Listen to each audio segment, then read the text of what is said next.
It's Mondays with Mikey and Murf. We back. We're having good times talking Raider football and NFL dirt.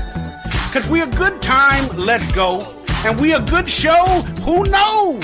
It's Mondays with Mikey and Murf. So, here we are once again. It's the beginning of season 3, my friend. We're going to do it big. We're going to do it loud. Everybody knows we're Raider Nation and we're proud. Mondays is back. Here we are. We're on the scene and we're going to go far. Screaming out the O. We got a stadium. No fans. Oh no, what we going to do? So it's Mondays with Mikey and Murf.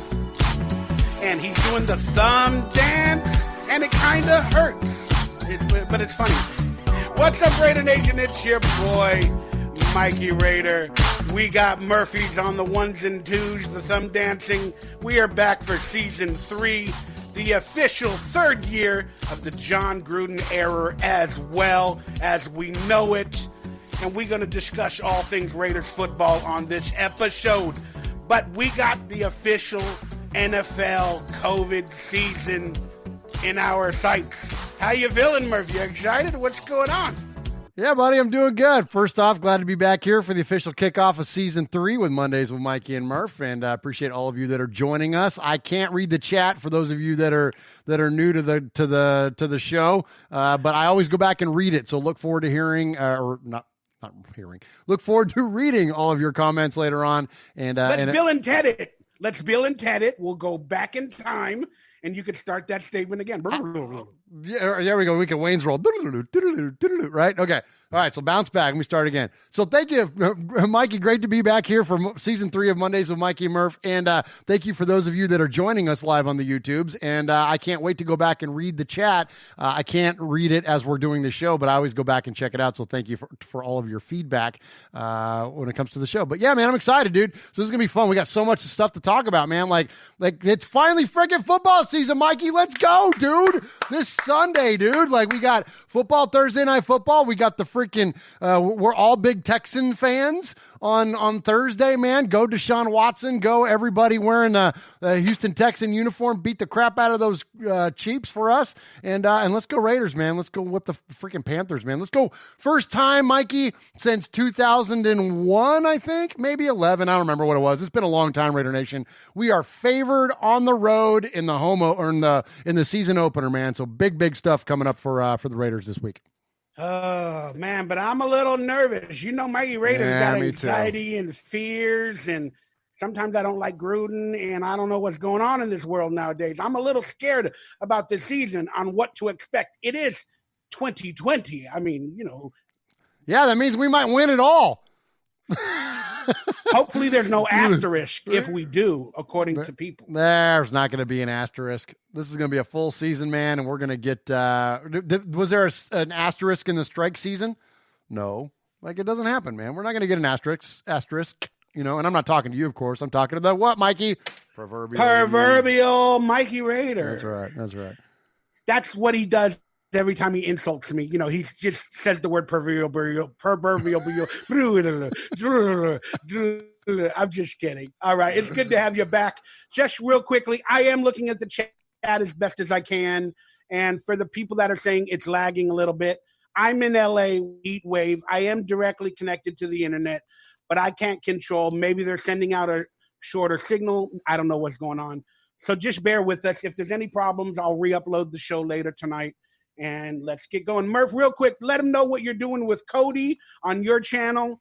And because I'm proud of you guys are tearing it up. Thank you so much, Mikey. Appreciate that. Yeah, so Cody and I started the One Nation Foundation. That is a nonprofit organization co-chaired by myself and Cody. There's a placeholder website if you want to go check it out. It's onenationfoundation.net. And, you know, Cody and I, really 2 years ago, we started doing fundraising with our show. We realized that we could make some money and generate revenue with Raiders Fan Radio. So that's my podcast, or the flagship show on my podcast network, which is Murph's Fan Cave. You can find our YouTube channel at youtube.com/Murph's Fan Cave, or just search Murph's Fan Cave, MURFS Fan Cave, on any podcast service, and you can find us there. That's Apple, Stitcher, iTunes, Google Play, all that good stuff. Anyway, so we figured out we could raise some money. So we raised money. We gave it to the Blitnikoff Foundation. This year we're raising money. We're going to give it to Stabler XOXO Foundation. Cody did a phenomenal fundraiser earlier in the year. And so instead of doing this independent of one another, we decided to join forces. It's not aligned with our shows in any way. It's just a thing that he and I chose to do to develop this nonprofit organization. And then all the money that we raise, 100% of the proceeds are going to go to various Raider charities, including the two I just mentioned, XOXO Stabler Foundation, the Blitnikoff Foundation, also the Greater Youth Sports Association of Las Vegas. We're going to give to them, and we're going to give to various other charities throughout the course of the year. I don't know how big this thing is going to get. I've never started my own business before, but that's what this thing is, and so we're going to see where it's going to go. And 100% to Raider Nation, this is all because of you guys. Really, we're just the vessels. We're just the guys that put this thing together. All the money comes from merchandise sales, comes from, fundraising, comes from all that stuff that comes directly from you. It's all about Raider Nation. It's all about family, and it's all about us collectively giving to the greater good. So thank you to all of you that supported us last year and will do so this year. And Mikey, appreciate you bringing it up. Congratulations. I'm so proud of you guys. I couldn't be more prouder. And again, I'm just going to say it for the millionth damn time. I love every Raider video maker, whether I agree or I don't. I love every Raider video maker, podcaster. And the truth is, I don't care what anybody says. I'm going to have to look up the statistics. But I think we are the best fan base for podcast, videos, makers, hype videos on YouTube, on Stitcher, wherever it is. I think we got the most people doing it. And I'm so proud to be a Raider Nation. It's time, Murph. It's time for the headlines, deadlines, breadlines. And you know what? I've been paying my rent because I've been very blessed. Hey. All right, let's get on to it. I got a couple of headlines the past week to talk about, and we're going to go at them in nauseam. That's right. Many people are criticizing the recent moves by Mayock, Gruden, and the Raiders, and I'm going to do so as well because that's what I do, the couch critic, and get over it. But there's been some major offseason moves that kind of been head scratchers to a lot of us, maybe not to us. The first breaking story, if you kind of will, from today, they wrote it wrong, I believe. They wrote Raiders rookie Tanner Muse was placed on IR and can return after 3 weeks. I don't think he's a rookie. He's not a rookie, is he, Murph? Yeah. Tanner Muse? Yeah. Got drafted this year out of Clemson. Yeah, third-round pick. That's right. For some reason, I was thinking he was that free agent that we got like from Cleveland or I forgot. No, that's Nick Kwiatkowski. No, there's another one, like a defensive edge rusher. Oh, Carl Nassib? There you go. See? There I go, mixing white people up again. It's what I always do. They all look the same, the damn white people. Oh, my gosh. Oh, my goodness. But, hey, so it is a rookie. Thank you for explaining that. Then Marcus Mariota, the $7.5 million to $15 million free agent to test Derek Carr, is placed on IR for at least 3 weeks with a pectoral injury. It's okay. He's not going to about Mariota. It's okay. He's not going to start until week 6 anyways. Oh. Whoa! Zing! Ooh, sick burn, Raider Nation. I can't wait to see the chat flare up. Come on, you stands. Come at me. We got a rough first 5 games, then the bye week. Check it. Uh-oh. Boy, you're living that swaggy Jeff juice. Hey, I'm just saying that. Music. I'm not even saying that it's going to entirely be Derek Carr's fault if we don't get off to a hot start. But all I know is this. If you think that we're going to, run off 5 wins or 4 wins, easily, Raider Nation, then you haven't been paying attention the past, 12 years. More than that. It's 18 years. It's going to be tough, y'all. We don't do good on the East Coast. We don't do good, and we'll talk about this when we get to the Panther stuff, but we don't do good on the East time zone, let alone on coastal cities. And that's a tough game for us. And then you look at the other, look at the running backs we have to face. We got to face Alvin Kamara and freaking Christian McCaffrey in week 1 and week 2 alone. This is not going to be, Teddy Bridgewater's no pushover, clearly, anyways, we'll get into it later, but this is not going to be easy. And if the Raiders are 1-4, 2-3, maybe a bad 3-2, if you don't think that Derek Carr is going to be held accountable to that, I got another thing for you. And that's not me speaking with any kind of fandom. I'm just saying that's the freaking reality of it. And Paul Gunther's probably going to be out too if that's the case. You know what I'm saying? Like, it's going to be I hope I'm like, because I try to be objectionable. I try not to lead with my heart, because my Raider fan heart says 16-0. But just think of it like this, Raider Nation. This guy was brought in for a very specific reason. They can say Derek is the man all they want, but what do your actions say? Your actions say you brought in arguably the best backup quarterback in the league that's not named Nick Foles, right? So, like, there's a reason for that. And he was brought in case the Derek Carr struggles, he's going to be the guy. Well, they're not going to yank Derek Carr in the first 3 weeks. They're going to yank him at week 6. That's when it's going to happen, if it's going to happen. So, again, I'm not rooting for it. I hope Derek Carr is an MVP and freaking goes undefeated this year. That's what I'm rooting for. But what your brain tell you, that's what my heart says. What your brain say? I ain't scared. I ain't scared about the Panthers, McCaffrey, and all these. I ain't scared. Mike, in terms of, you're completely right. Derek Carr's on the hot seat. We all know it. We've all witnessed it. They didn't bring Mariota in to do anything but to scare Derek Carr or possibly take over if needed, if he struggles. So I give it to you on that. But I think this is Derek Carr's year, and we'll get into that a little bit more. But, man, it's just interesting that Mariota's out already, you know, with an injury in a weird off season, you know, that he can't even start the first game, you know, like on the bench at least. But Tyrell Williams, Raider career ending injury. What's going on with him? He tore his labrum in San Diego on his left side, I believe, came to the Raiders, had foot, not fungus, but toe jam, whatever you want. Toe jam and Earl. That's a great damn Sega Genesis game. Toe jam and Earl. He had all that. Now he tore his labrum at home. He wore a Stop Killing Black People t-shirt, and then all of a sudden he's placed on IR. Long story short, Murph, he's getting $21 million for 42 catches as a Raider. Speak on Tyrell Williams. Is he a bust? What's going on with that? I would say he's a bust. I mean, the guy was a 1,000-yard receiver when Keenan Allen went out when he was still part of the Dolts. So, I mean, the guy's got talent. I think he's just fought injuries, frankly. And, you know, he was brought to the Raiders to be a number 1. Then they bring in Antonio Brown. Tyrell Williams is effectively going to be the number 2. And then this year was going to be his chance to shine, because he was going to have Ruggs. And then he was going to play on the other side. Wasn't going to, you know, deal with double teams. It was going to have a lot more opportunities to get free in this offense. But yeah, I think ultimately when you look at the amount of youth that we have at wide receiver, I mean, look, we all have, you know, and I've gone on and on before about all the different roles that these guys are going to play. But like Williams was like the only one that wasn't really a specialist. All the rest of them kind of have a specialty about them, and especially like our top 3 guys now.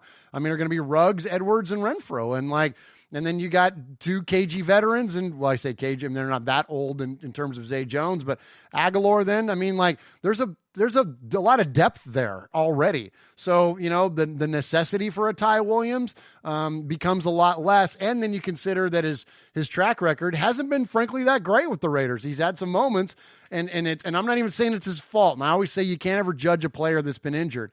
And, you know, and I like the guy. I like him as a player and you know, his character. And like, I think was a great free agent pickup. So that's why I wouldn't say he's a bust, because everything was there in place for him to be great. And it wasn't like, you hate to say it wasn't his fault, but it's like, you know, some things kind of lined up against him in this thing. So, you know, but that said, I don't think he's back because there's so many people ahead of him and he's expensive. You know, we got 3 guys, the 3 that I just mentioned there at the top, that are all going to be on rookie contracts for 3 or 4 years to come. So they're cheap. So that's what you go with. You just called Tyrell Williams a great pickup. Like, I mean, he was at the time. The intention behind him was great. I got you, but like the end result is result sucked. Not looking so great.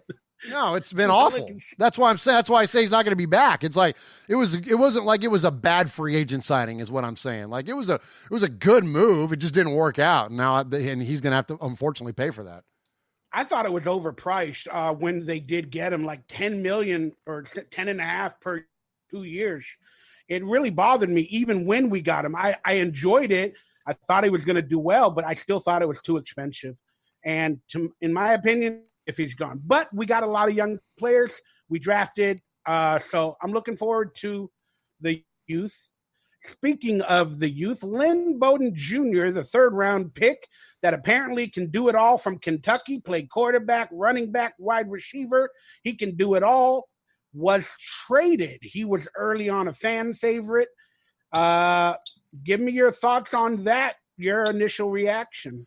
Yeah, I think this is a whiff by the Raiders for whatever reason. I mean, if you I'm glad to see that Mike Mayock came out and was very explicit in his comments that, look, this was not a character issue, that, he came in, he worked hard, this was not anything off the field, because a lot of those questions got brought up. Now, could that be, Mike protecting him as a player, like, not wanting to cost him any opportunities in the future? And that's a solid by Mike to do that, if that were the actual case, because according to Vic Tafur, then there was these quote character issues.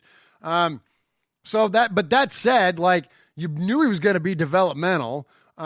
He really would excel, I think, and is going to excel in the league as a slot wide receiver, but the Raiders don't need that.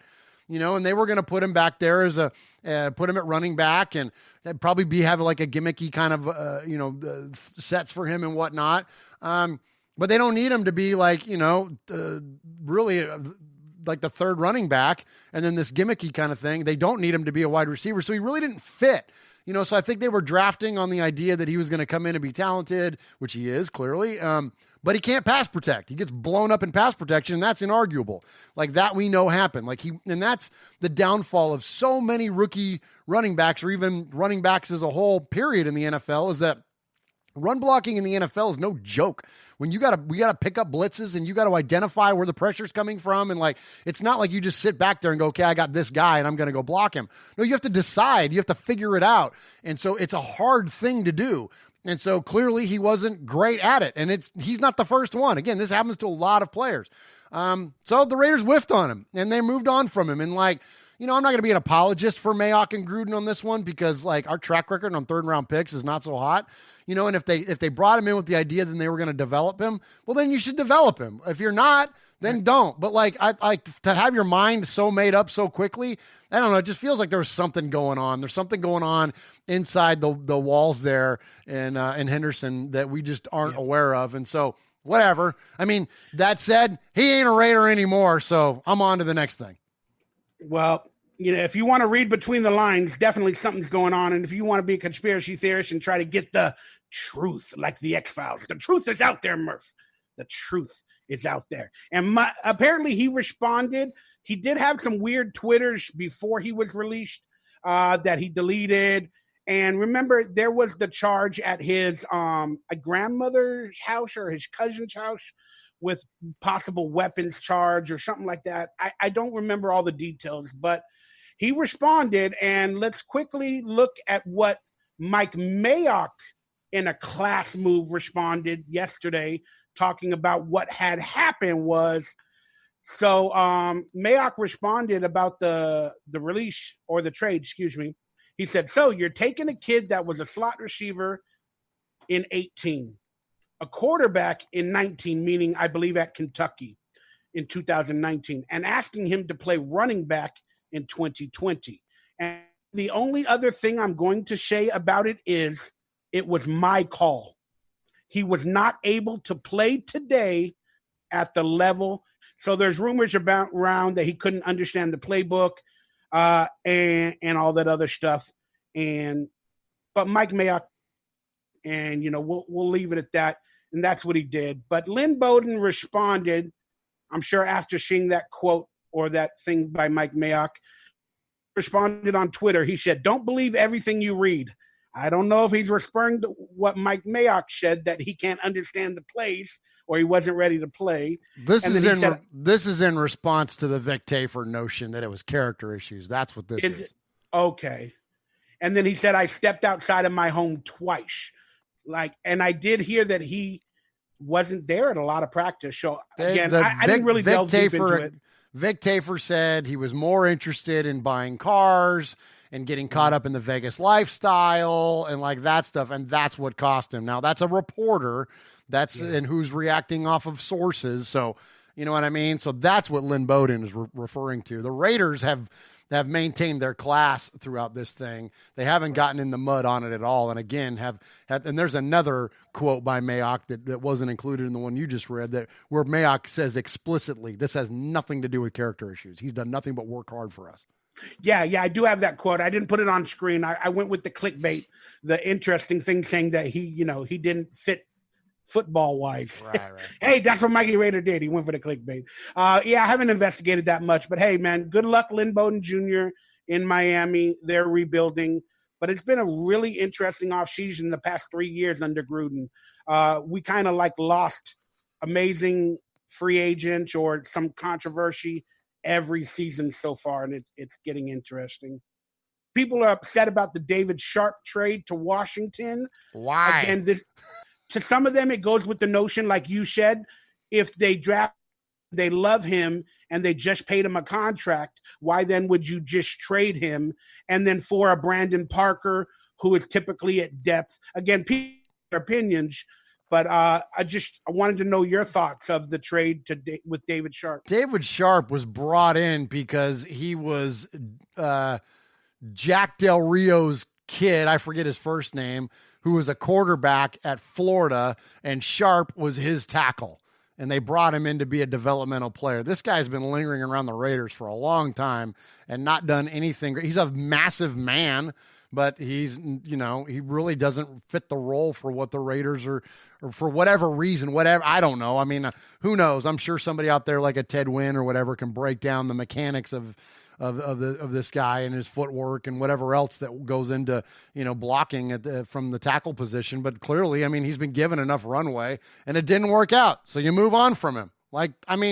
This kind of stuff, it's amazing to me always what the stuff that people get themselves worked up over. Like, this is not your starting quarterback. This is not a running back. This isn't even your starting left tackle. This isn't, a middle linebacker or a pass rusher or whatever. This is a backup. Like, come on, y'all. We got other fish to fry. And I respect Raider Nation's passion. Don't get me wrong. This isn't me crapping on someone's opinion or whatever, and I love this team as much as anybody, but we just can't, these are roster moves, man. You can only get 53 of these guys. So you take the 53 best ones that you got. And this guy had enough chance and he didn't work out. You know what I think it is? Again, I'm not into the football ins and outs of if he could play. I'm not that intelligent enough. But Raider Nation loves every Raider player. He was drafted by Gruden. They all love Gruden. No, he wasn't. He wasn't drafted by Gruden. Wasn't? Yeah, he was the guy that they thought that had the messed up eye. Or that was the year before Gruden. I just told you. He was Jack Del Rio's kid's tackle. Reggie McKenzie drafted David Sharp as a developmental player. This guy's been lingering around for 4 years now. But what I was basically trying to say, whether it was Gruden or not, but I was just saying, he's a Raider. He was brought in through the Raiders organization. But see what? We love him, and we hold him with our heart. But do we? I do. Well, okay. So let me ask the proverbial you, and you represent Raider Nation. Name me the play. I don't know if I can, but name me the play that sold you on David Sharp. Name me the game. That, he was a Raider, and I wanted the best for him. But that's the point, though. You can't name it because it doesn't exist. So why are we getting butthurt about losing this guy? I get it. When people get torqued up about Derek Carr, because Derek Carr's had some amazing plays as a Raider. I get it when they get torqued up about, you call it, because they have these amazing plays as players. But somebody like that, who cares? What has he ever done? Nothing. And guess what? Yeah, we keep losing freaking the division. When we start rocking division titles, Raider Nation, and then we start trading players, talk to me. But as long as we're winning 4 to 6 games a year, who gives a, you know what I'm saying? Come on, man. Hey, once a Raider, always a Raider. Will they give that? I agree. Once a Raider, always a Raider. I get it, man. And he will. He will always be a Raider, but I'm not endeared to him.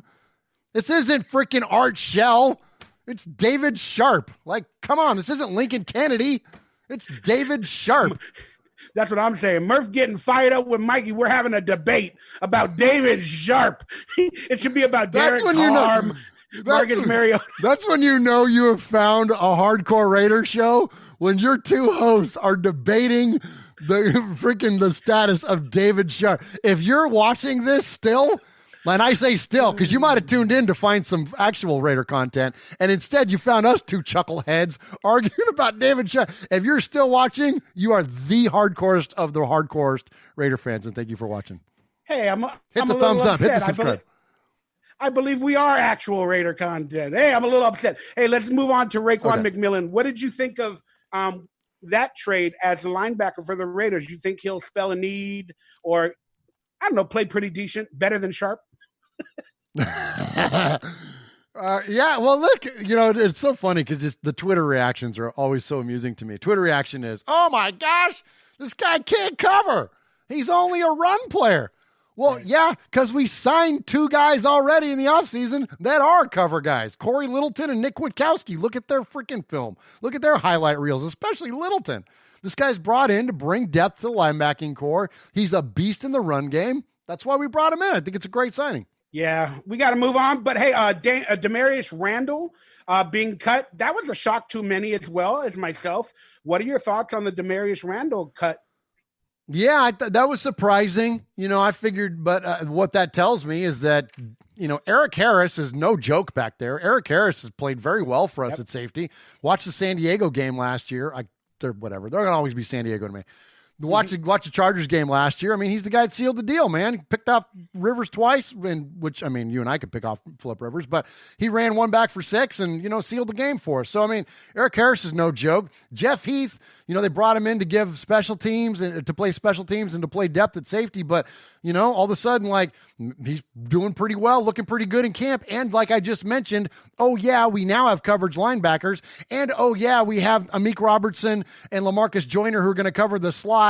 You know what I mean? We have not plenty of, because we still got to play the Chiefs. We still got to deal with other weapons. But we have much more coverage capabilities than we have ever had. So somebody like Demarius Randall, if he's not working out, you move on. Yeah, it's just interesting because, I haven't really looked into the stats, but again, don't quote me, but all the free agents since Gruden has been here, not only with Mayock, I don't know how many have truly panned out. I feel just from looking at it with a bad blinder that we've struggled in free agency. We might have got a couple that play here or there, but in free agency, I don't know if it's looking as good as I would want it to, but we're looking good in the draft. And that's what really counts at the actual moment. Speaking of the young players that beat out players like Demarius Randall, Damon Arnett, unfortunately has a broken thumb, but congratulations, Arnett, man. So far, looking really good. He beat out a veteran player, hence why he got cut. And I'm just going to say it. You can get mad at me. You non-Derek Carr stan. Carr will be elite this year. He will be the MVP. And I wrote Mariota injured, and I was correct. I hope Derek Carr is elite, and I hope that never gets lost in anybody. I just try to look at these things objectionable, and please know this, man. It's time. It's time, Derek. Let's go. Let's make everybody else around you better, and let's win some freaking games. Win us a playoff game, please, for the love of God. And a little bit of hypocrisy that was funny back in the days was when Cam Newton signed with the Panthers, Nathan Peterman was making more money than Cam Newton with the Patriots this year. And then now all of a sudden with the Mariota injury, they went back and asked Nathan Peterman to restructure his contract. So now officially he's making less than Cam Newton with the Panthers. And now we know why they restructured his contract. And then they also brought in Deshaun Kaiser to the practice squad today.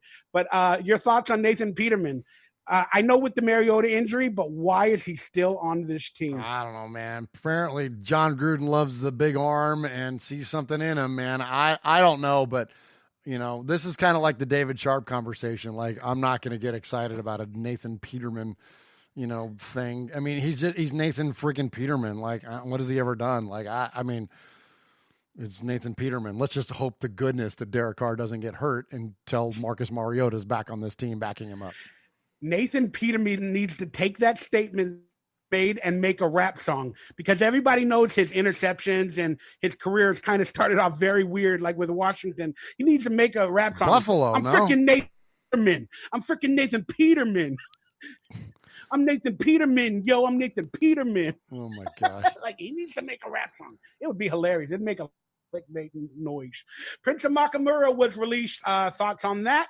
again, the young players beat them out. But Yeah, your thoughts? don't get juked out of your shorts by Hunter Renfrow for the entire Twitter sphere to watch. That's what happens when you get. Dude, did you see that route he got punked on? For those of you that don't know what I'm talking about, go to the Twitters and type in Hunter Renfrow. Don't go to Hunter Renfrow's account. Just search Hunter Renfrow, and you'll see him run a comeback, and literally he jukes Prince Amukamara out of the frame, like by, I don't know, 7 yards probably that he spins him around by. And so, yeah, don't do that, and then you won't get cut. That's my friendly advice for DBs out there. And I put out that tweet, and I put that out there. I said that Hunter Renfrow is already ending people's careers. Chris Harris Jr., you're up next. That's true. Oh, I love it, Murph. I've always wanted a Prince on the Raiders. For some reason, I just like that name, like a Raider Prince. Let's move on. Hey, this offseason with COVID-19, apparently the NFL is going to take the page of Major League Baseball and add fake crowd noise from previous seasons. Gruden and Mayock went to speak about it. They said it sounds like the real Raider Nation. And in the beginning of Major League Baseball, when I was watching it on TV, it actually didn't bother me after a while, and I enjoyed to hear that noise. What are your thoughts on fake noise at our new stadium and in the NFL this season? What are your initial thoughts? Well, for teams like the Indianapolis Colts and the Kansas City Chiefs, I mean, nothing's new, right? This will just be the same thing they've always done. But for the Raiders, bam! But for the Raiders, this is going to be, it's going to be unique. I feel bad for the players, and I feel bad for us fans because, heck, I'm going to be in Vegas in a couple of weeks with my boo, Max. We're going to be out there, and, her and I are not going to be able to go to the game. We're not going to be able to get anywhere near Allegiant Stadium because of COVID, and that sucks. And so it sucks for us as fans. It sucks for the players. It sucks for the organization that we've literally been waiting the history of this franchise to get our own big, new, shiny stadium, and we got one, and we can't freaking put fans in it. So that part of it sucks. What I think though, in terms of I don't know. I mean, everybody's doing it now. I'll tell you, I'll reference back a conversation I had last week, on our show on Murph's Fan Cave podcast network, MURFS Fan Cave. Go subscribe to it. Link below. Thank you, Mikey. I talked to a gentleman named the Crusader Raider. He is Keith Smith. Right. He is the president of the Silver and Black UK. You've seen him. If you've seen a Raider game, you've seen Crusader Raider, in the black hole, shoulder to shoulder with Gorilla Rilla and Violator and all the biggest of the super fans. And he's like Europe's, or the global Raider fan. He's the biggest of them. And so anyways, had Keith on. Keith is also a soccer fan, as a lot of folks are over in the UK. And they've been doing this for a while. And I asked him about that, like what it was like. And he was like, it's actually pretty cool. Like it really, it really doesn't take away anything from the broadcast because you have the ambiance from the actual crowd. And here's what I would say to you, Raider Nation. I'll say this. There's never been a Raider crowd in Vegas. So who is the first fan base you're going to hear in Las Vegas for a home game? You're going to hear the Oakland fans. Yep. How freaking cool is that? I know that's not what we would have all wanted, which would have been the Raiders to continue their home in a new stadium in Oakland. But that whole notion that us as Oakland Raider fans, that we're going to carry on to Las Vegas to make noise in the very first game played at home against those New Orleans Saints, that's pretty badass, man. You know what's interesting, though, from an editing standpoint? Like, how are they going to get rid of all the F-bombs? Are they going to play the F Derek Carr chant when he starts throwing picks? Because I've been there and heard those firsthand. I know they exist, Stan. You know what I mean? They're out there. I've heard that crowd turn on him plenty of times. Oh my God, they're gonna have like T-shirt throwers with trash, just to mimic the final game in Oakland versus the players, where it's throwing trash at them. The sound of F-bombs. The sound of sewage bubbling through the dugouts. The sound of dirt on the infield. You know what I mean? Bring it all. Oh my goodness! If it's really a true there's Oakland crowd noise. You're going to have some F-bombs versus the Chiefs, the Panthers, the Saints, whoever it is. You're going to have some of them in there. Like, screw Drew Brees, blank, blank, blank. It's going to games at the Oakland Coliseum were not for the faint of heart. That is for sure. So let's see what he has to do in his editing suite. It's going to be a very interesting time for the Raider crowd noise editor. Can you imagine getting that position? Congratulations. We got a new stadium. You are now the Raider crowd noise editor. You're going to have to find the one person that talks good out of the 99 others that are giving curse bombs, and you're going to have to mimic and double that noise, triple that noise, quadruple that noise. I'm sure these will be TV broadcasts. I'm sure that's what the previous TV broadcasts, I'm sure is what they will be. Man, if I find out they took crowd noise from like the Broncos or I'll kill them. Murph, I will be outside with signs. And speaking of signs and protesting, I'll be protesting. And speaking of protesting, the NFL, they've always been tone deaf. But apparently they're going to do something like with slogans like the NBA did on the sidelines or whatever. What are your thoughts? Like, what should they do? Should they even, again, some people are critical of the organization's BLM, not the movement. Like, the movement is great, but some people are critical of national aspects of like BLM, and then the NBA put the actual logo of an organization and a company on their thing, and it got backlash and whatever. Like, the NFL, man, I want them to avoid all of this. How can they avoid it? What do you think they should do? I don't know. Your opinion. Well, I think you have to do something. And I mean, first and foremost, you can't decide how other people choose to protest. I mean, that is their own personal decision, and whatever they choose to do with their platform, then that's their, right as an American citizen to do so. And so I support anybody that wants to do that. I think that the messaging of this whole thing on both sides has been highly misconstrued, and frankly, it's lost a lot of the initial impact or initial genesis behind it. And so, it is incumbent on the NFL to do something. I mean, when you have the majority of your NFL rosters made up of young black men, and those are the ones that are being impacted by, by police brutality the most, then I think that it would be a serious, misguided approach to just pretend like nothing's going on. You can't do that. Like, it's time for us. It's time for us to react to this in a fair way, but in a way that brings a lot of attention to it. I don't think there's anything wrong with it. Now, that said, that being my opinion and very staunch in that approach, I also believe this: sports is a great unifier. And if we get away from the aspect of sports bringing unity to us, then that's also a mistake. That is not intended to be divisive. Whatever they choose to do, if it's divisive in any way, just like comments from a political figure can be divisive, should they be divisive from a league, be based on an alignment with a particular organization one way or the other? I think that's a mistake. That, these organizations now are businesses, and they're turning into, these, like, if you're this, you're that. You know what I mean? And well, Mikey, you and I both know only Sith deal in absolutes. And like, most of us are here. Star Wars reference. Absolutely. Most of us are here in the middle and understand, life, liberty, happiness, and justice for all. Like, I mean, you know what I mean? So that said, like, you got to be careful, but they got to do something. And I'm not going to be the one to say, like, you should do it this way. Because look, none of this crap has worked. Like, we still have the same issues in this country, the greatest country on earth, mind you. The greatest country on earth still has the same issues that we've been dealing with for 55 to 100, 200, 300, whatever many years. Like, it's been going on forever. So, like, let's get away from this stuff, man. Like, and so whatever we can do to help, foster that and further that, then great. Just remember this, and this is where I want to lean into. We just got to love on each other, man. It can't be divisive. It's got to be inclusive. It's got to be everyone.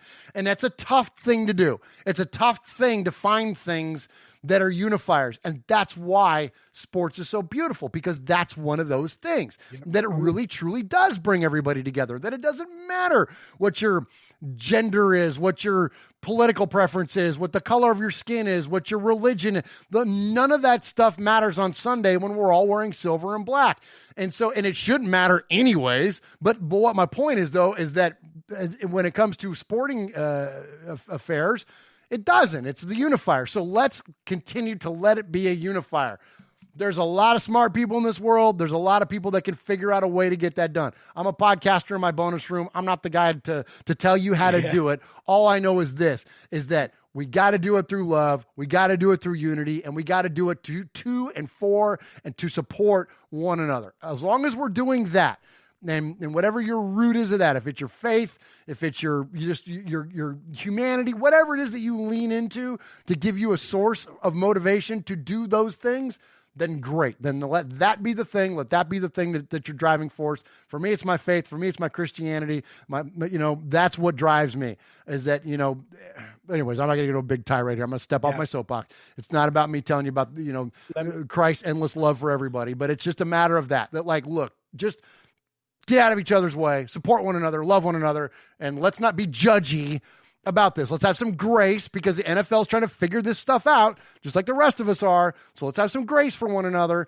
and some patience, and then hopefully we'll do the right thing. All right, I'm off the soapbox. Yeah, let me just say this. I don't think you can end racism with slogans and all these grand gestures. So that's what bothers me. But at the end of the day, I'm proud of the NFL, because the locker room is a true diverse family. And if the world can come any closer to actually being like an NFL locker where brothers unite, come together, and that's why I'm proud of this Raiders team, because we've kind of gotten rid of some issues trying to become a true family, and I wish the world could do that. So at the end of it, Murph, what the world needs now is love, sweet love. All right, let's play this quick video about what John Gruden said the Raiders are going to do maybe this year, because the Raiders are the best unifying minority teams in the NFL for diversity. So there it is. The team will make an impact. Basically, in my opinion, it's hashtag Raiders versus racism. But what do you think the Raiders and Gruden might do? Like, what would be a gesture, as Gruden said that they're going to do something this year? I don't know. What would you do to make a gesture or something like that? Any thoughts on that? Here's what I would do. As a guy, I'm more similar to John Gruden than probably, I don't know how many people are listening and who's in the chat or whatever, but I'm a middle-aged white guy. John Gruden's I don't know, 10 years older than I am, I think, or something like that.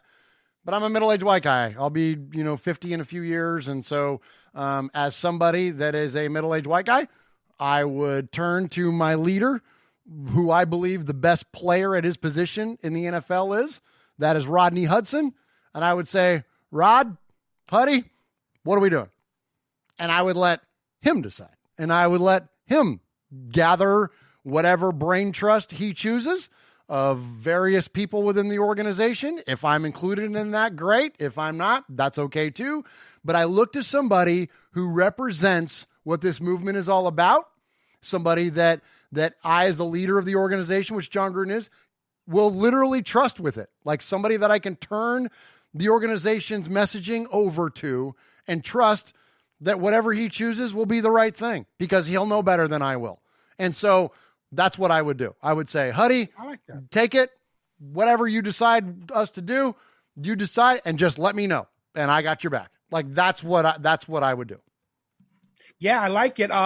In a bigger aspect, going beyond the team, like with Mark Davis, Gruden, and the city of Las Vegas, if you guys want to put money toward changing the system to make something even minute better for everybody of minorities or black, I hate the way I said that, but I'm a moron. But you know what I'm saying? I would create a company for GM training, coach training for the NFL, for youth and all that, where they can learn in classes and go to a company and learn the insides of the business school of football. And then maybe in 10 years, we have more black coaches. We have more black owners, like bring them into the system, with the youth, like in Las Vegas or Oakland or wherever, like create a company that can start from the ground up to where 10 years, hopefully we have a lot of graduates that are in the NFL business-wise,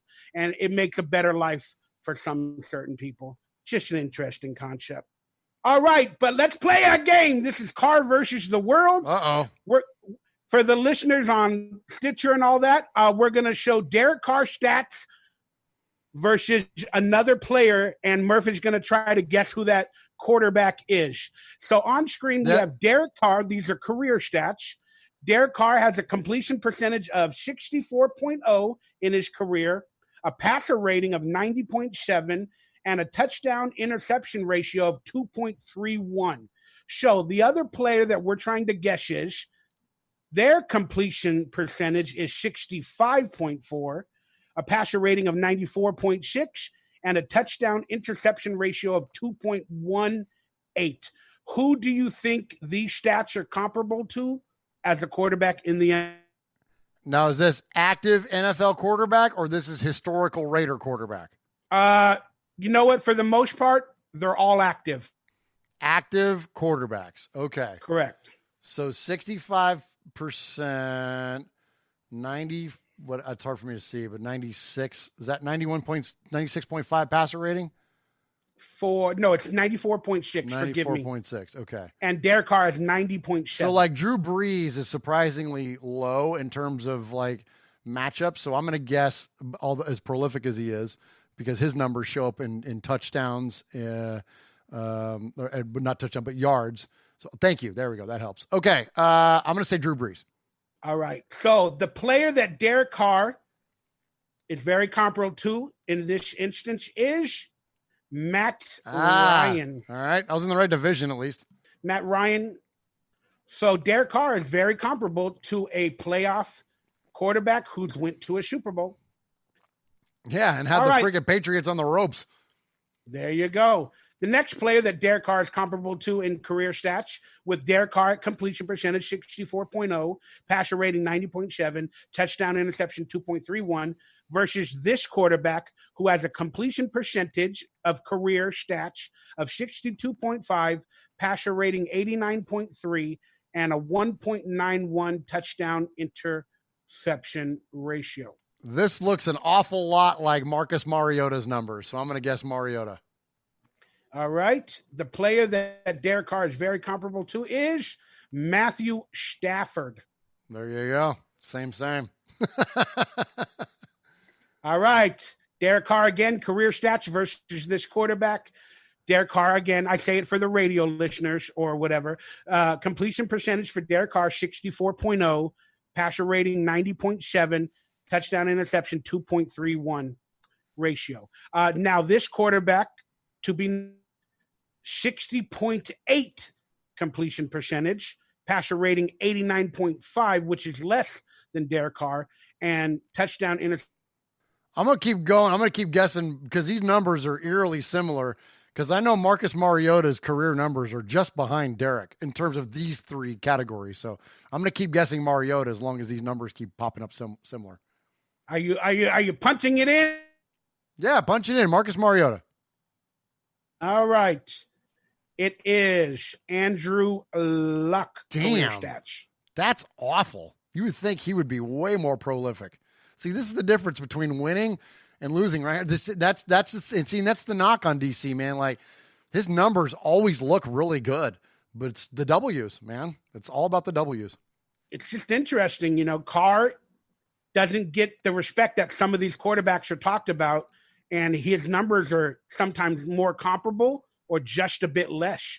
And it's just fascinating to look at, Carr stat-wise. All right, now this quarterback, Derek Carr, 64.0 completion, 90.7 passer, 2.31 touchdown interception ratio, versus this quarterback completion percentage of 64.7, passer rating 94.1, and touchdown interception ratio of 2.01. So, okay. So I'm vibing with where you're going with this now. So I'm going to say this is like, I'm trying to think. So somebody that's been a playoff caliber quarterback. I'm going to go Cam Newton on this one. And the player to be named and insulted is Phillip Rivers. Oh my gosh. That was the first one that came to mind, but I didn't think you'd go back-to-back Colts quarterbacks. Well, he's still a San Diego. No, he's not. He's a Colt. Well, I know, but in my mind. Oh, I got you. He's a San Diego stupid Charger. All right, the next quarterback is last 2 seasons as a starter for these numbers. Derek Carr has a percentage of 70%. Passer yard per game, 253.2. Touchdown interception of 40 touchdowns, 18 interceptions, and a quarterback rating for Derek Carr of 54. Versus this quarterback who has a completion percentage of 66%, passing yardage per game, 189.4, touchdown 18, interceptions 10, and a quarterback rating of 47 in the last 2 seasons as a starter. And this is what now? This is last season? Last 2 seasons as a starter in the NFL. So there's the caveat. So the last 2, so this isn't necessarily 2018, 2019, just this quarterback's last 2 seasons starting. Yeah, sure. How about Carson Wentz? And the player is Marcus Mariota. Damn it! I've been guessing Marcus the whole friggin' time, and then he sprung it on me on the last one. I should have stuck with it. I knew you were going to do that to me eventually. I should have just stuck with it the whole time. But see what I'm talking about? Like, Marcus's numbers are not that great. But you know what number is better than Derek Carr? 2-0 at KC, including a comeback win in the playoffs. That's the one. That's the one that counts. That's a good point. I'm going to give you that. All right, last one and final one. And I'm going to say this is not a current quarterback. Okay. This is not a current quarterback. Our career stats: completion percentage 64.0, passer rating 90.7, touchdown interception ratio of 2.31. Versus this quarterback whose completion percentage is for their career 63.2, a passer rating of 92.3, which is slightly above Derek Carr and slightly below in the touchdown interception ratio of 1.96. But Derek Carr has the better completion percentage. I got a feeling like you finally went with a Raider here, like a legacy player. So it's probably Kenny or Plunkett. I'm going to go Kenny. And this player is Joe Montana. Oh, jeez. No kidding. See what I'm talking about, man? That's crazy, dude. Like 4 Super Bowls were here, man. And look at those numbers. They're not that great. I was talking about Kenny the other day on the show. Like, you look at Kenny was a freaking, an MVP, man. And then he only threw for 2,500 yards or something like that. But it's all about those W's, man. It's all about what you do on the biggest of the stage. Again, Derek Carr sometimes just below Montana or just above Montana for his career so far. Unbelievable. Hopefully we can get some playoffs and Super Bowl victories. All right, final thoughts on the 53. Or do you have any thoughts on snubs or whatnot? I will put it on screen. I was glad to see Javin White get a spot, with the recent injuries. Speaking of, Muse is a guy that kind of plays that hybrid safety linebacker, and so was Javin White. And so I was glad to see the Raiders lock him up on the practice squad to hopefully give that young man opportunity in the future, because I think that's a very valuable position, that hybrid position. I mean, we got to deal with guys like Travis Kelce and you know what I mean? So Jared Cook, here in week 2. So I really think there's a lot of emphasis that can be put on a position like that. So with the size and the speed and the athleticism that Javin White has, I'm glad to see him get a shot. Yeah, it's interesting that Theo Riddick was brought on and he decided to go to the practice squad, even though he had some good time with the Lions and that other stuff. And then Keelan Dosh, we all know his story from, taking him from the Jaguars off a practice squad, giving them like $1.5 million. And that was interesting. And Marcel Aitman. Yeah, and then he had a pass in the end zone clank off of his face mask that cost us the last win in Oakland. Yeah. Thanks, Keelan. Why you got to go there, man? I'm just saying, everybody gets all like wound up in their feelings about players. And I'm like, okay, but what have they done? Like, I mean, I'm going to go back to that always, man. Like, talk to me when we start winning playoff games. Then I'll then I'll hear the you know what I mean, the arguments and the statements about why we should keep who or whatever. Until we start winning, though, none of it matters because none of these guys are contributing. And remember, early on one of our shows, I said I hope Nick Bowers makes the team. Have a Raider with the jersey of my last name, Bauer. Yes. Nick Bowers has made the team. I got to get a Chinese jersey. No, don't get a Chinese. Get an Oh. authentic one. And go to RaidersFanRadio.com/gear and click the link. And then everything that you buy by clicking that link, it won't cost you anything extra. And what happens is that a portion of the proceeds get kicked back to us, and we give all that money to the One Nation Foundation. So please, RaidersFanRadio.com/gear, click the link. You're right. I made a bad joke. I'll just leave it at that. Marcel Aitman has still made the team. I'm proud for the guy. He's sticking around little by little. All right, let's go on. We had an hour of headlines. Let's go on to the game review. And real quickly, did you know that Brent Musgrave, in his old age, apparently he busted his ribs, and then he spoke in the press and he said, I'm still going to go on air, and I'm still going to handle my business, basically. Your thoughts on Musgrave with busted ribs being a Raider announcer this week? Brent Musburger. He's a beast. That's right. I was saying Musgrave for years. I should be saying Muskrat Love, the name of that damn song Muskrat in the 70s. Love. But I don't know if he's going to yell or nobody else get that excited. There's nobody else listening to this show nor in the chat that gets that joke because you got to be 45 plus to get the Muskrat Love reference. Oh, yeah, the Muskrat Love song. I don't know what he's going to say when the Raiders score. Oh, touchdown Raiders. Well, that's what he sounds like anyways.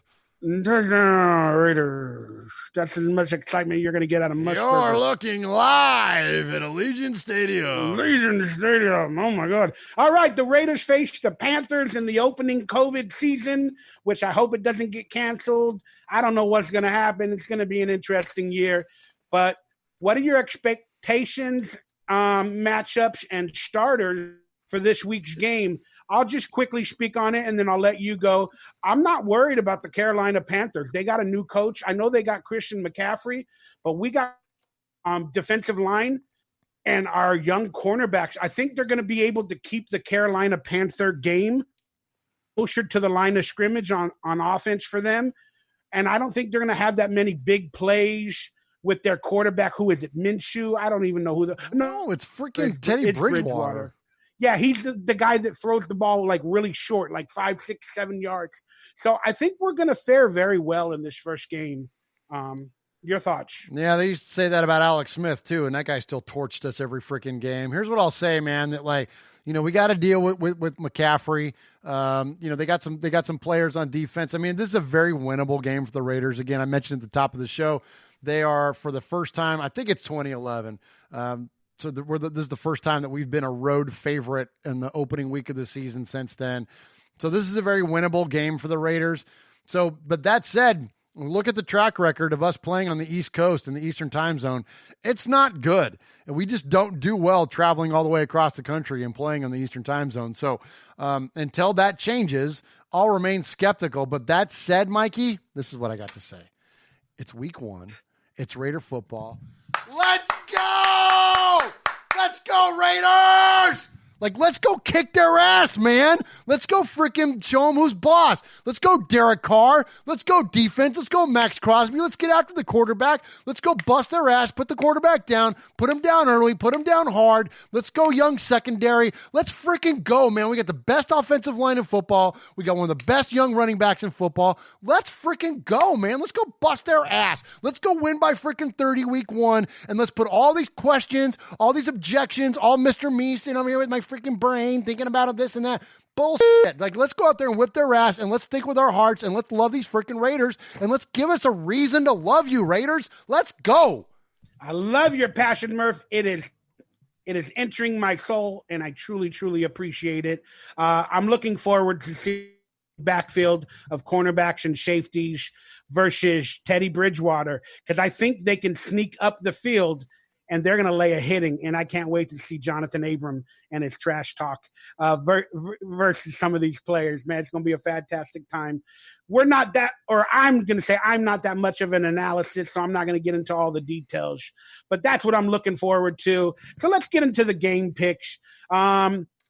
I kind of enjoy doing this because I'm a guru, but let's give an MVP player. Let's give a bold prediction and a final score prediction for this week's game. I don't know why I got Khalil Mack, but I found the picture online. I found the picture online. Let it go. Okay, I'll let that go because that's hurting feelings over there. Yeah, you're right. I'm sorry. Okay. But I will say this though, since let's keep it within the linebacker realm. MVP Corey Littleton. I think Corey Littleton. Very underrated signing in terms of the national media. I know Raider Nation is excited about this one. And if you just want to have a reference point, go back and watch it. Watch the Super Bowl between the Rams and the Patriots and watch what Corey Littleton does to Tom Brady, to the GOAT, the greatest of all time, the guy with more rings than anybody else, and watch the havoc that Corey Littleton wreaks on Tom Brady, picking him off, forcing fumbles, batting down passes and coverage. The guy is a beast in the Super Bowl, and I think that that's the element of defense that he's bringing to the Raiders, and I think it's contagious. It will rub off on our younger players in the secondary and otherwise. Max Crosby's going to get after the quarterback. It's going to be a beautiful thing, but I think that Littleton's going to be your guy to kind of lead the cause, and I'll say this, Mikey. You know, every year as we go through these predictions, I typically fall further and further off. And unfortunately, I get to a point where I stop picking the Raiders because it's like, well, we're not winning anymore. So I'm going to really think with my head. You heard me just my rant a couple seconds ago. I'm going to continue with that. Seriously, like, let's go Raiders. Let's go whip their ass. Let's win by 20. I'm thinking 30-10, Mikey. Opening week, let's be the talk of freaking football. Let's be the lead story on GMFB because we got after Teddy Bridgewater and put him on his ass 5 times because Corey Littleton picked him off and ran one back to the house.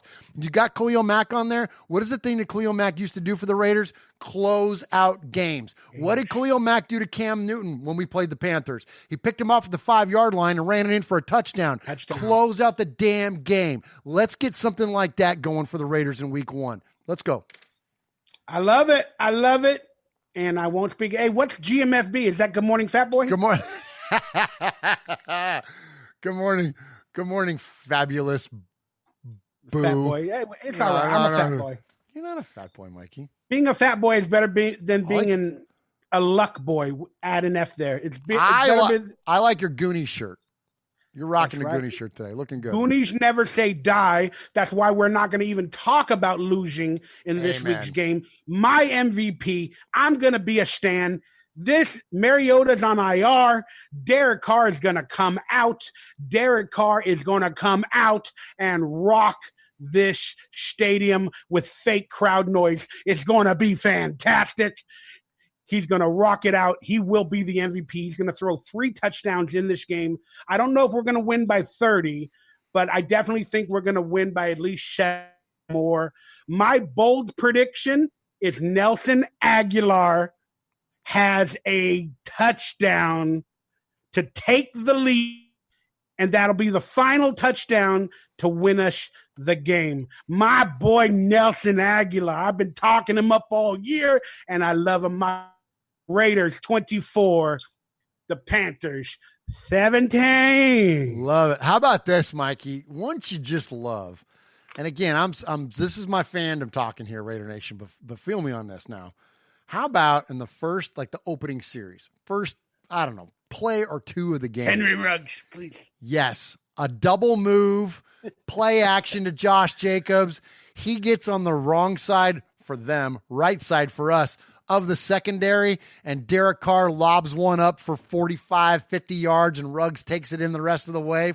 Can you imagine what we as a collective fan base will go through? And you know they're going to test deep. You know that's going to be part of it. But just like on something like on a double move, get somebody to bite on something and just freaking wreck them deep. Yes. Oh, my gosh, dude. We'll lose our collective mind. Like that would about satiate me for the next 3 games, regardless of what like to know that we have that potential. Like that would just be like, oh, yay, we can be good. Now all we got to do is do it consistently. You know what I mean? Oh, I can't wait, dude. Plus, I'm so excited to. I know I love Hunter Renfrow, but I'm excited to see Brian Edwards with all the talk. Dude, like, I can't wait to see what he. I want to, like, from the 12-yard line, see Derek toss one up to the back corner of the end zone and see Edwards go up and Michael Crabtree his way to a reception. Just go snag the ball out of someone's hands for a touchdown and turn around and look at him as he snatches it away from him. Like, dude, come on. Like, that's second to me to a big Ruggs play would be that, because Derek's missed that. Like, we missed that guy to go out and just beat the crap out of somebody to the football, to bully him to the football, box him out, get that rebound, or even better, just freaking go all Randy Moss, dude, and just snatch it out of their freaking hands. Or Julio Jones, I should say. Julio's famous for that, right? Just freaking simultaneous reception, and he just goes, and just rips it away. Like, wouldn't you love to see Brian Edwards do that? Let's go, Mikey. I'm so fired up. We got football, dude. Let's go. The only player on the Panthers that, in my opinion, will beat the Raiders will be Christian McCaffrey. That guy is just bomb. He knows how to get open in open space. He knows how to make plays, and he's got a new contract. And that's the only player that I could see beating us besides ourselves. Yeah, and so there you go. So there goes back to my comments earlier. You know what I mean about why we signed who we signed when it comes to linebackers, because we already got two that can play the pass. Now we got one that can play the run, and because we got some. Hey man, we got a lot of freaking good running backs on this schedule. We got a lot of people we got to deal with this year. They're gonna be fired up. I'm telling you, they're gonna come out like gangbusters. I just hope after halftime, because real quick, the last big play on Monday Night Football or whatever, like to start the game, like the last two season openers, didn't we have like a big play? And then like we fell off in the second. Well, I was at the game, actually, sat in the black hole. Last time I sat down there in the Oakland last time I went to the Oakland Coliseum was against the Lions game last year. That was the Renfrow front corner of the end zone from Derek Carr to win the game. But prior to that, last time I sat in the black hole was Monday night, Gruden's opener against the Rams. And yeah, we played awesome that game. And then we started losing it in the second half. And then Derek Carr threw a pick six to Marcus Peters, and he grabbed his junk flying into the end zone, like he's done to Derek a few times now. And that's one of those times I referenced earlier in the show when the FU birds came out for Derek Carr. That was one of them. You know what I mean? Like, you throw picks to Marcus Peters, like the one guy. I mean, you don't want to throw pick sixes to anybody, but like, could there be a worse guy to throw them to than the guy that's from Oakland and not ashamed to let you know and punk the whole freaking 60,000 of us in the crowd, or 50,000, whatever it was. But you know what I'm saying. Anyways, all right, let's move on. We had a big play to Tyrell Williams. I believe it was last year on the season opener. That's why we were so excited. We're like, we got Tyrell Williams. He scored like 2 touchdowns in the first game. Let's go. And then, yeah. All right. Again, we're not big time, like I can't speak for Murph, but I can only speak for me. I'm not a big time in-depth analysis where I go into matchups. I may do another show where I try to delve deep into matchups and start. I don't know. I'll try my best. But we just love talking fandom and football. And that's another reason why I love Murph and his show. It's fandom. It's fun. It's fantastic. Thank you. Well, and there's a reason it's called Raiders Fan Radio, because we represent fan. I'm not an analyst. I'm not a predictor. I'm not a expert on anything. I'm a 47-year-old man in his bonus room that has a lifelong obsession with the Oakland, Las Vegas, Los Angeles Raiders. That's it. And so, yes, that's what I represent. And so, yeah, there you go. If you want hard-hitting analysis, follow Ted Wynn. Like, there's people out there that do it for a living and do it well. So for me to pretend to do it would be an arrogant ass thing to do. All I can do to you know what I mean, to represent is to be that goofy ass Raider fan, because that's me. You know what Your I mean? audio cut out. Your audio cut out, and then I know you said bonus room, but I heard bone room. Maybe boner room. I was no, I'm sorry. My bonus room. That's me. I'm just, all I can do is play the fan. I can't play the analyst. I'm not connected to the team. I'm not anything. I'm just a freaking fan. I know you don't play fantasy football, or you're not really as into it as I am. But just quickly give me your fantasy football outlook for Darren Waller and Josh Jacobs. So here's my fantasy football prediction. Here's what my advice is. And for those of you that are new to the show, I am the worst fantasy football player ever in the history of fantasy football because I only pick Raiders. And if there are no Raiders available for me to pick, then I won't pick Chiefs, Chargers, Broncos, Niners, Cowboys, Dolphins, Steelers. Who else am I missing? I don't know. There's a handful of Patriots. Like, I won't pick them because I never, ever want to compromise my Raider fandom. Now, all of you that are diehard fantasy football players, you knock yourself out. But for me, for this old guy in his bonus room, I can't compromise my fandom by rooting for anybody that's not wearing silver and black. And especially on days when they're playing against the silver and black. I don't ever want that little inkling in the back of my head to say, well, you know, it sucks that Austin Eckler just scored his third touchdown against us, but hey, I got him in fantasy, so I guess that's good. No, I don't ever want that. That never is going to be a part of the Murph Sunday fan experience. So you guys enjoy your fantasy football, and you do your thing, make your money, whatever. But for me, if I'm going to play, I'm only picking Raiders. And other than that, yeah, I'm out. All right. I love it. I'm going to play fantasy football. I ain't going to speak on it. I actually got Patrick Mahomes in a couple leagues on my team. Forgive me, Raider Nation. See that right there? Just stop. My ears are bleeding right now. Sorry. I love fantasy football. It's all I got, Murph. It's all I got. But my fantasy football. Something else. Do fantasy Lord of the Rings games or something. I don't know. Do something else.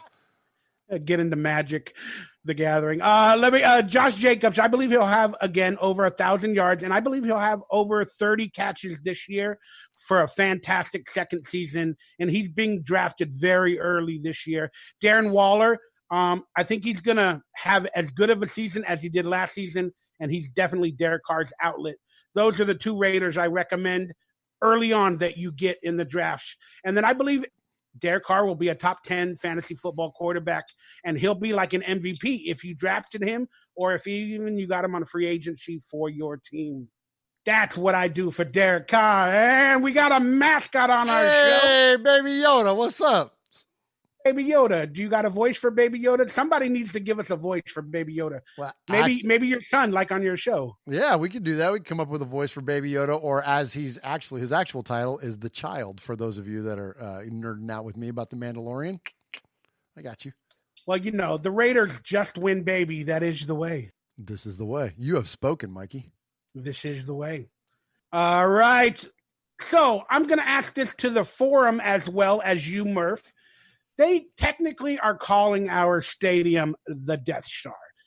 Of course, we all know the Raiders, Star Wars references, you know, Vader, Darth Raider, all that other stuff, which is fantastic lore for the Raiders. But just looking at the stadium from a perspective, it looks like an iRobot trash machine or whatever, a Roomba, whatever they call, like those little Roombas that go around your room.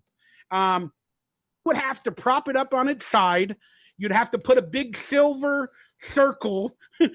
You'd have to put a silver circle in it, and then it would resemble the Death Star from afar, in my opinion. I enjoy it, but I don't think it should be called the Death Star. So, Murph, throw out some rename the stadiums if you were to rename it, and I'll throw out some, and I want the fans to do it in the form as well, and I'll read a couple of them. Well, I don't want to rename it, first and foremost. I'll play along, but I love the idea that it's called the Death Star, and especially when you look at the interior of it, when you look at that speech that Mark Davis gave to the players when they first took the field and he welcomed them to the Death Star.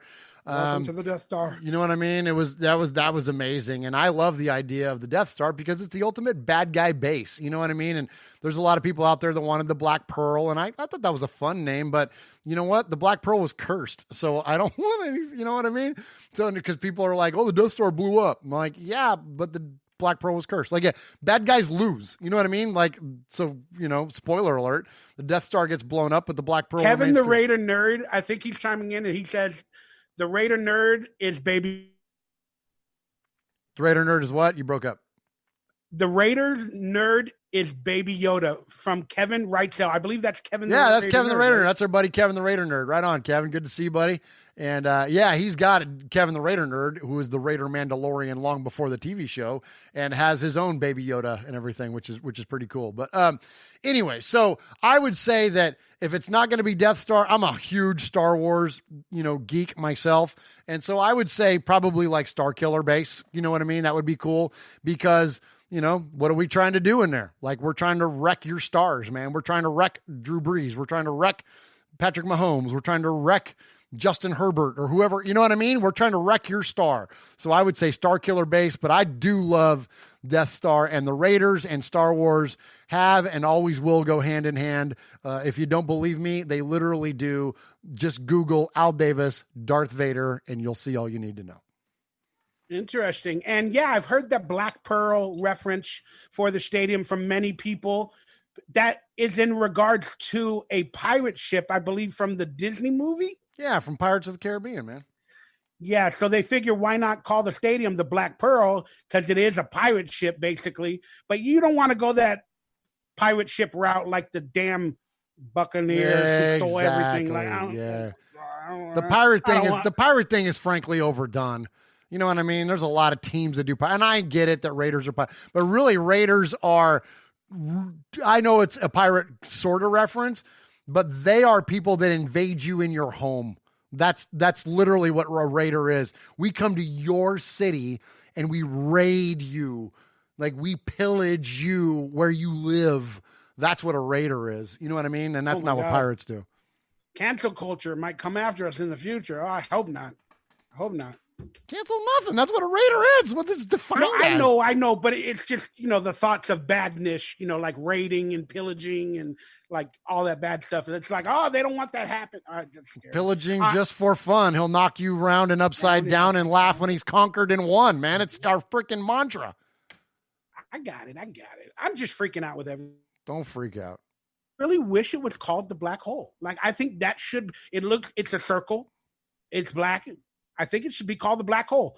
The Black Hole has went from a little section in the stadium to a grand stadium. It's the Black Hole in my mind. I love that name. That's good, Mikey. I can dig that. Yeah. I don't Hole. like as much as I like Death Star, but I'm down with that. Yeah, that's cool. Let's just call it home. How about that? Home. I know, right? How about that? How about it's just the Raiders' new stadium, for crying out loud, for the first time ever? It's pretty too. It's so pretty. Did you see when they had it lit up? Didn't they had it lit up red the other night, looking like Kylo Ren's face mask over there? That was legit, dude. Oh God, it looks so good, dude. So a couple people chiming in. One person wrote that your Star Killer Base is corny. Have you seen me before? Where was the other one that I saw? I know I saw a couple good ones. Forgive me, I have to move up the thing. The new Black Hole was one of them. The new Black Hole. Julian said DS-1, like in Star Wars reference, like a DS-1, the Stadium 1. Nice.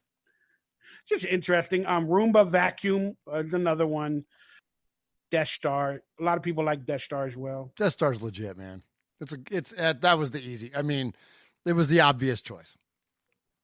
Hey, well, it is what it is. I wish it would be the official Black Hole. I don't even know if they're going to have a black hole in there, like an official area, because it used to be closer to, I think there's like a lot of room between it. And I know an area will be called the Black Hole, but like, I don't know how that's going to work. Either way, it's not going to be what it was in Oakland. And we knew this was going to be manufactured and it was going to be fabricated and where the original Black Hole was not. It was something organic that came up from Raider fan. And no matter what, it's never going to be replicated. That notion of that stadium and that fan base and that section and all the things, like, you're never going to replicate what Oakland was to that team. And just that's just the whole overall fan experience, from tailgate to the music to it's not going to be the same. And that's the downside. That's the downside of this big, pretty, new, nice, shiny stadium, is that it's not going to be Oakland, and that's a tough thing for us to embrace as Raider fans because we're so much about tradition, is that it's not going to be what we're used to and what we frankly has one of the things that's formed our fandom in terms of Raider games, and even Los Angeles, even the you, Mikey, your Raider fandom was formed as an LA Raider fan, and those elements are gone, and we're never going to get them back. And we have to be okay with that. It sucks, but we have to be okay that there's a trade-off that's worth it. And hopefully that will show up when we start winning football games. All right. Couple quick little nicknames that people wrote in. The Boneyard. What do you think of that? Or Vegas Ship. The Vegas Ship. The Vegas Ship. That's interesting. I'd like Boneyard. I like because that's what we're all about. You know what I mean? Heck, even my Raider tattoo is, it's a skull. You know what I mean? So I'm all about that. I'm all about the Boneyard. That's fun. Because again, that's where things go to die. And that's the whole reference for us as Raiders fans, whether it's Starkiller. I know you thought that was cheesy and it was just an alternative, but that whole notion of bad stuff. You know what I mean? Heck, look at my Tales from the Nation shirt. I love it. That's a freaking, it's the skull with the graveyard behind it. So yeah, I'm all about the Boneyard. In a quick little movie reference, and then we'll move on, speaking of movies, but the Death Star Stadium from that picture that we have on screen kind of reminds me of Close Encounters of the Third Kind, when the ship opens up and the aliens walk out with the people they kidnapped or whatever. Pretty interesting. And then remember the end of Indiana Jones, I think it was part 3, the Crystal Skull, or that was part 4. That was part 4. The Crystal Skull, where all of a sudden it becomes the alien ship. Yeah, it comes from out of the ground. Yeah, that's cool. Yeah, right on. The Death Star Stadium could be an actual Indiana Jones alien ship that's been hidden for years. We'll all get in our lead-lined refrigerators then and hope for the best. I liked Indiana Jones 4. I think it explained everything to me. I did too. The aliens were archaeologists. Think about it. I did too, and I thought it was just a little abstract for the audiences. But here's what I said. My brother, who was not a huge Indiana Jones fan. Indiana Jones to me is that's right under Star Wars, or maybe even right above it. I don't know. I love the Indiana Jones movies. Anyway, so my brother was like, "Well, what if this movie it kind of sucks?" I'm like, dude, it could be Indiana Jones reads a book and I'll watch it. If it's Harrison Ford in the outfit with a whip, getting punched in the face, I'm in. You know what I mean? I loved it. I mean, I should do that. I should do a whole 5 series on Indiana Jones 4 and why everything was the way it was. Let's start an Indiana Jones podcast, Mikey. I'm all about that, dude. Oh, I love it. And it's Raiders. That's true. Raiders of the Lost Ark. It all makes sense. You think if Indiana Jones could go back to the original movie, he'd open up his eyes just a little bit when they open the Ark? I mean, just get a little peek. A little peek in there. If he's 70 years old, you think he'll open up the Ark and say, look, I'm going out. I'm going to open up the Ark again that they found in Area 51. I'm going to open it up. I'm 78. My life's over. Let's move on. I'm going to look. Hey, so, and not to turn this into the other Raiders podcast, but let's say real fast, tolerate our nerddom for a half a second, chat room. Chill out. I can't read what you're saying, but just chill the hell out for a second. Mikey, it doesn't look like they're going to get Indiana Jones 5 done. It doesn't look like Harrison's going to be able to return to the role, which means that they're probably going to reboot it in a couple of years, which is fine because I don't want to see an 80-year-old Indiana Jones in the 80s. You know what I mean? That's not a movie that's going to be that intriguing. Let's reboot it, but who can play effectively Indiana Jones in today's, and you're connected, you live in Hollywood, you're an actor, who could effectively play Indiana Jones? Because Chris Pratt, sorry, he's booked. He does everything else. It can't be him. Who would it be? You. Why not? Well, I appreciate Sully. I'll be Sully. I appreciate that. But no, I mean, seriously, who else could you recast in that role? And I'm even and I'm open to the diversity option there. Could be somebody, you know what I mean? Somebody African-American. It could be somebody I don't care. It doesn't matter. I'm open. Let's go with the African-American, well, it'd have to be Michael B. Jordan then. Yeah, nah. No, you don't think he could do it? What about Falcon? Well, of course, you can't take somebody from one big. Well, I guess you could. I mean, Harrison Ford was Han Solo and Indiana Jones. We were talking about Hugo Weaving, he's freaking Elrond and he's, Agent Smith. So maybe you could do Anthony Mackie be Falcon and Indiana Jones. Yeah, Anthony Mackie's really funny. He's interesting. I don't know the name, forgive me, but the other actor, I think he's British. He's African American. John Boyega? No, not Boyega. He's done more quality work, and then I think he was in Boulevard Dreams or Nights Taking or whatever. A shot at Boyega there. On HBO. I can't stand Boyega. Oh no, I didn't know that. Yeah, he's just the Twitter stuff, and he gets a little aggressive for me. I just don't like aggression, but he's a great dude. Yeah, fair enough. I can't think of the guy's name. He's British. Here's the thing you got to be able to do. To be a good Indiana Jones, you got to be able to flail. You got to be able to get punched in the face. And you got to be able to be a little goofy. And that's what Harrison Ford, you got to be suave and goofy at the same time. That's the beauty of Indiana Jones, is that, like, if you watch that first movie, literally nothing Indiana Jones did affected the story.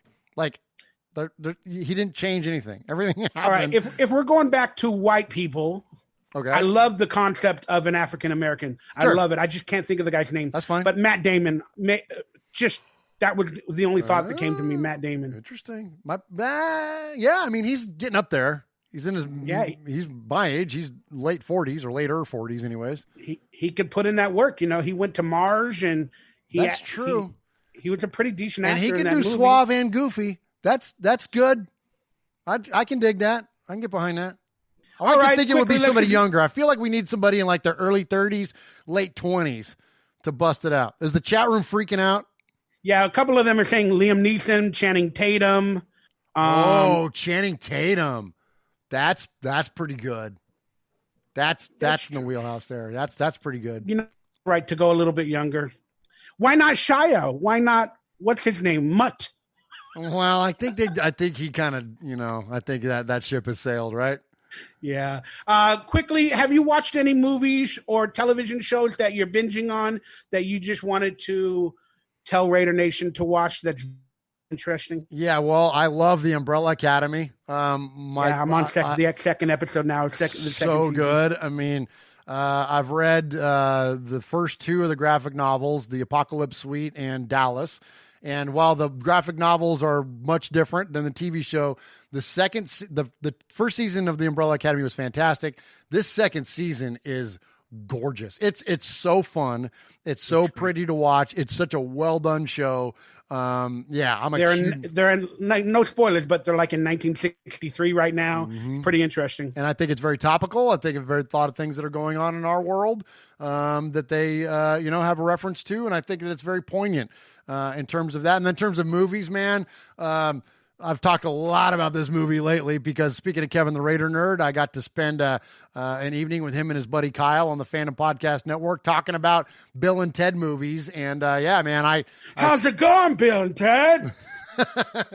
So I saw the new Bill and Ted. I've watched it now 3 times, and it's phenomenal. It's phenomenal. Yeah. It hits all the nostalgic marks, and it does a great job of bringing in the next generation while still celebrating what those guys did, back in 1989, if you can believe it. So, great stuff.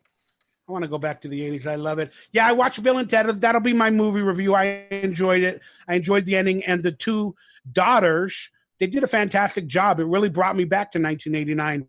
And then in terms of TV shows, I am watching Umbrella Academy. The Boys is very good. I don't know if you got into The Boys, Murph. Yeah, it's pretty interesting. I've seen the first 2 episodes of this new season. That show's hardcore, man. Like, yeah, you got it. It's goofy, gory. Did you watch season of The Boys? I'm sorry? Season 1 of The Boys. Yes, yeah. I watched the whole thing. Yeah, and I liked it.